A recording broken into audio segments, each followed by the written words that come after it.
Employees Social Security Act 1969 provision in Malaysia explain the protection that Mrs. Suzana is entitled to. In Mrs. Suzana case is the invalidity pension scheme, which provide financial assistance to ensure person who are unable to work due to full-time housewife and suddenly have chronic illness or disability.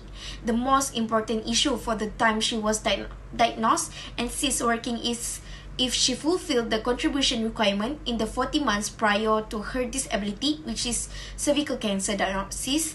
Suzana's diagnosis with stage 4 cervical cancer and subsequent treatment qualifies as a condition leading to invalidity under the SOCSO provisions. Suzana would have been qualified for the invalidity pension if she had fulfilled the contribution conditions, which include invalidity pension and dependence benefits. If the person who is covered has been determined to have suffered from permanent invalidity before turning 60, they will get a monthly pension that is payable for life. Other than that, her family members would be entitled to a dependence benefit upon her death.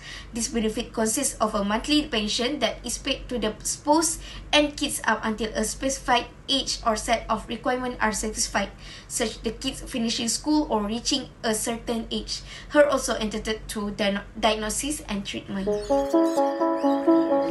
Hi, Assalamualaikum everyone. So before this, we have uploaded the video in our TikTok regarding Mrs. Suzana who was diagnosed with stage 4 severe cancer. Before this, she worked at Maybank Bangsa for 7 years and moving to Syarikat Teguh Maju for 2 years. And then in 2019, she quit her job and became a full-time housewife, and then she was died. So here I have received a question regarding what the benefits that Mrs. Suzana should be entitled under Employees Social Security Act 1969. So here let me share a little bit about what the benefits that Mrs. Suzana can get under Employees Social Security Act 1969. The first benefit is invalidity pension because she's still diagnosed with cancer before she died. The invalidity pension is a crucial benefit provided under the SOCSO. The invalidity pension is a monthly payment met to insured person who are deemed permanently unable to work due to invalidity causes by a physical or mental disability. The amount of the invalidity pension is based on the insured person average monthly wages and the number of contribution made to the SOCSO.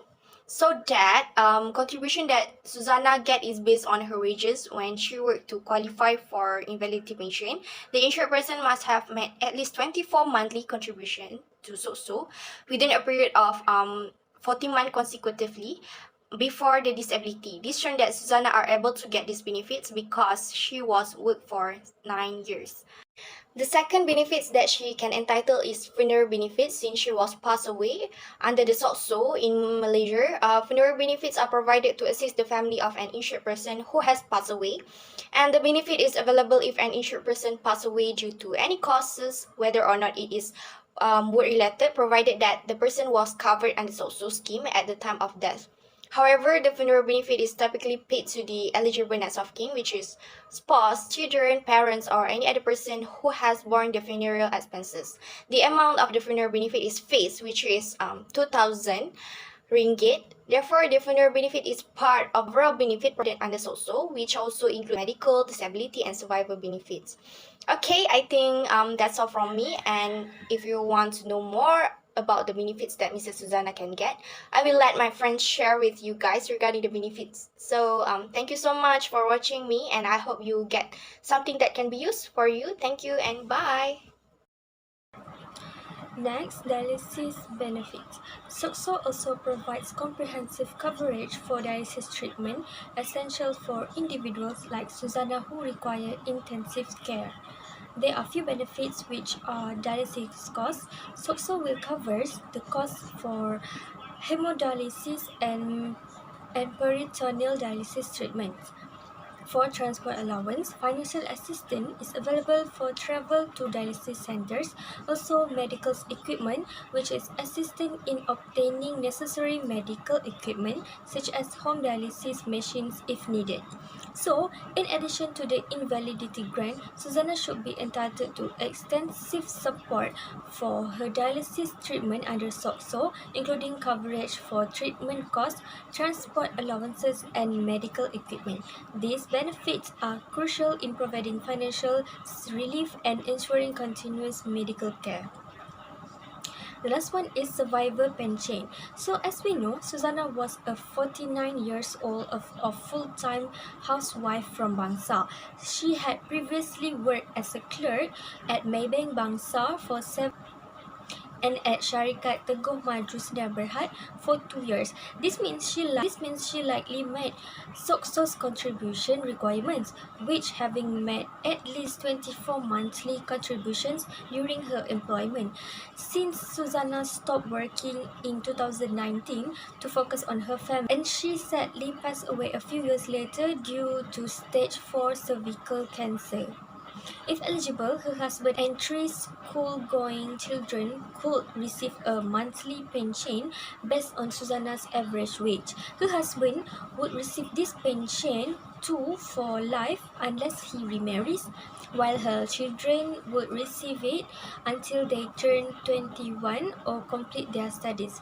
To claim this benefit, Suzana's family should contact SOCSO with providing documents like her death certificate, employment proof, and identification documents, and follow up to ensure the claim is processed promptly. Next, I will give the answer for the question 3, which is describe qualifying condition she must be fulfilled to receive the Social Security benefits. In order to be qualified to receive the invalidity pension, there are few requirements that need to be followed. The claimant must provide the evidence that the invalidity was caused by non-work-related conditions and that the employer lost at least 1/3 of their ability due to a permanent morbid disease that is unlikely to be remedied. It can involve long-term conditions like cervical cancer and heart attacks. The claimant must also work in the public sector, be a citizen of Malaysia, and be a member of SOCSO. Not only that, the claimant needs to make a minimum contribution for at least 24 months within 40 consecutive months, has not completed the age of 60, and certified invalid by medical board. Based on this question, Puan Suzana is entitled to receive invalidity pension because she has not reached the age of 60 and she worked for more than 8 years before she was diagnosed with the cancer. During her employment, surely she has made the contribution to SOCSO when she was working with Maybank and Syarikat Teguh Maju. Next, the survivor pension benefits will be paid only when the employee dies. The survivor must go to any SOCSO branch and present the relevant documents such as the death certificate and marriage certificate to demonstrate a relationship between the claimant and the deceased. Based on this question, Suzana's husband and 3 children are eligible for these benefits because Puan Suzana was a SOCSO member and contributed to SOCSO when she was living. I think should be okay. Alright. Hi guys, welcome to the live. I will continue what has been explained by Shafini. We will look at the funeral and dialysis benefits and what conditions that need to be met to claim them. This is important information that can help us support our loved one in challenging times. First, let's talk about the funeral benefits. When a loved one passes away, the financial burden of funeral expenses can be overwhelming.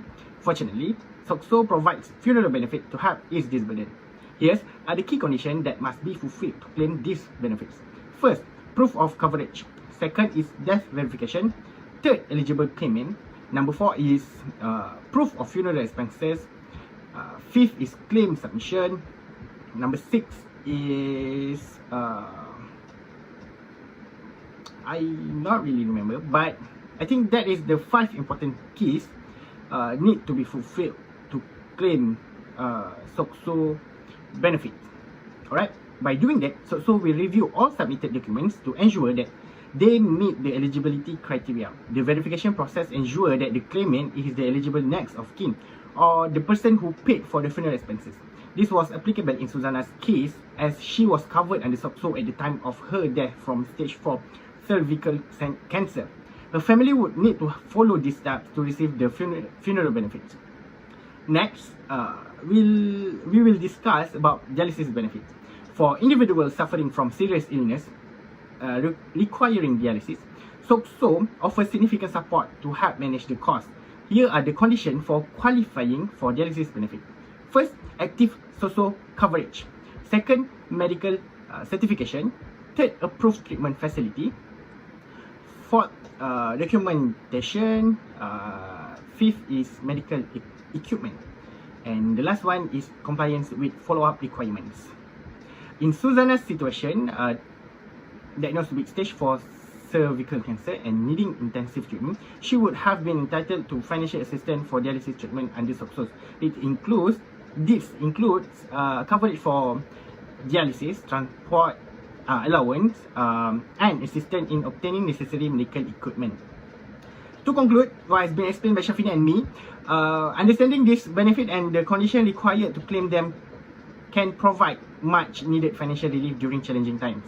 If you or your loved ones are covered under SOCSO, make sure you know your entitlements and how to claim them effectively. Stay informed and take advantage of the support available to you. Thank you for joining me today, and if you found this information helpful, please share it with your network. Together, we can ensure everyone get the support they deserve. Don't forget to like, comment and follow me for more insightful content. Stay safe everyone and take care. Bye-bye. Hello guys, Isa here in charge to answer one of the questions that has been given by the viewers, which is about the Suzana rights on her saving under the Employment Provident Fund Act 1991. So certainly, Suzana's situation highlights the importance of understanding the benefit that she may have accrued during her employment and how they can support her family in times of needs. So, let me start it. Under the EPF Act 1991, Suzana's contribution during her employment at Maybank Bangsa and Syarikat Teguh Maju Sendirian Berhad are likely entitled her beneficiary, which is her husband, and 3 school-going children to substantial benefit. Her EPF saving accumulated over her years of work will be payable to her beneficiaries upon her passing. This amount varies based on her total contribution. Additionally, the EPF provides a death benefit to support her family financially during the challenging period. Whether Suzana made a nomination with her EPF or not, her saving will be distributed according to the EPF Act regulation to ensure her family receives the necessary support. Now, let's go into the invalidity scheme. Suzana beneficiary could potentially receive further assistance such as survivor pension that offer ongoing financial support to her husband and children following her passing.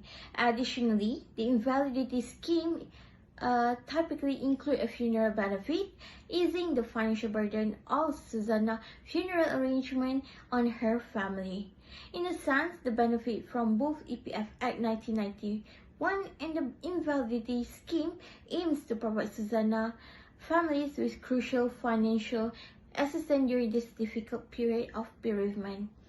So after this, I will provide you guys with a slight filter explanation given in case you guys might not be able to catch up. And for now, I think we have answered all the questions given by viewers, and I hope the answer will help any of you that happen to be in the same situation. If any of you guys still struggling, hit us up on the comment section. Hope to see you guys again. Bye.